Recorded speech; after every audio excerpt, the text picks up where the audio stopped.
Shalom Aleichem. Alors on a intitulé ce cours La matzah et l'orgueil. Quel rapport avec le Shalom Bayit? Je vais vous le donner, c'est très très simple. Regardez la matzah. La matzah, c'est un pain qui est plat.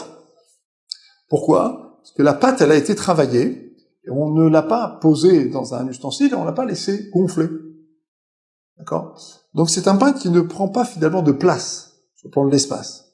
La challah, le pain, le chametz, d'une manière générale, ça prend de la place. C'est en quelque sorte quelque chose qu'on laisse gonfler. Et une fois que ça a bien gonflé, on le prend et on forme les chalotes.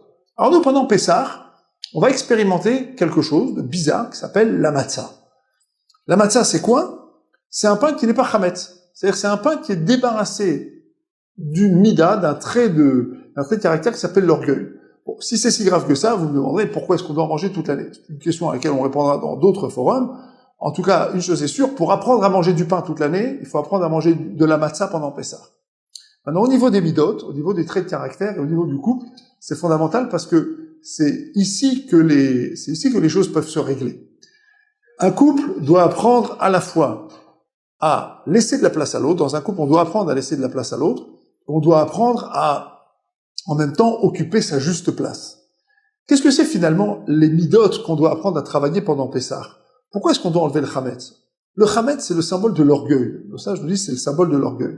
Maintenant, pour que je puisse manger du pain toute l'année, c'est-à-dire du chametz, et que j'évite l'orgueil, il faut que pendant Pessah, je sache manger de la matzah, c'est-à-dire comprendre ce qui se cache derrière le message de la matzah. C'est la hanava. La hanava, la modestie, c'est la capacité d'occuper sa vraie place, comme il le faut, quand il le faut, et au niveau où il le faut. Dans un couple, c'est fondamental. Dans un couple, c'est fondamental. Pour qu'un homme et une femme puissent occuper leur place, leur fonction, faire ce qu'ils ont à faire, chacun doit être à sa place. Alors, c'est pas le lieu ici de développer quelle est la place de l'homme, quelle est la place de la femme, on l'a fait dans d'autres cours. Mais c'est fondamental que chacun sache ce qu'il est, où il en est et ce qu'il a à faire. Et finalement, le travail qu'on va faire à Pessah, qui est de nettoyer notre maison du chametz, le travail qu'on va faire, c'est aussi de nettoyer notre cœur de l'orgueil. Dans l'orgueil, la suite de l'orgueil, ça ne sont que des disputes. Pourquoi? Parce que l'orgueil ne permet pas le shalom. Parce que dans l'orgueil, on va occuper une place qui n'est pas la nôtre. Les disputes, en règle générale, éclatent très souvent parce qu'on refuse d'occuper sa place. Parce qu'on refuse de laisser de la place à l'autre. Parce qu'on refuse de laisser de la place à l'émotion de l'autre, au caractère de l'autre, à l'histoire de l'autre. On refuse d'entendre, d'écouter et de voir qu'il y a en face de nous quelqu'un qui a une autre histoire que la nôtre, une autre perception que la nôtre. Et donc, en quelque sorte, on va rentrer en conflit sur l'occupation de la place. Tu occupes une place que je ne veux pas que tu occupes.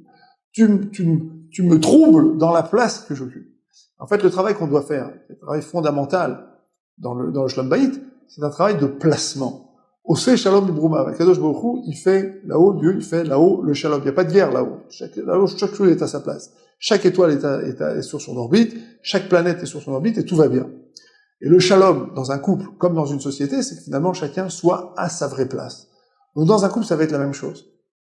Est-ce que le mari et la femme sont capables d'être suffisamment tolérants dans l'empathie, dans le respect, qui est une condition fondamentale du couple, dans l'amour, finalement, c'est-à-dire comprendre l'autre, lui manifester de l'empathie, lui manifester le droit d'exister tel qu'il est, est-ce qu'ils vont suffisamment être dans ces bidotes, dans ces traits de caractère, pour se laisser à chacun la place qu'il doit occuper, laisser à chacun le droit d'être ce qu'il est, et penser plutôt à s'éduquer soi-même qu'à éduquer l'autre. Alors ça, ce sont les enjeux qui sont liés autour de la matzah, mais qui ont des interférences directes sur le couple. Voilà, au moment où on nettoie sa maison du chametz, et au moment où on mange de la matzah, un travail mental, psychique à faire, qui a une application directe dans le couple et dans la famille. À très bientôt.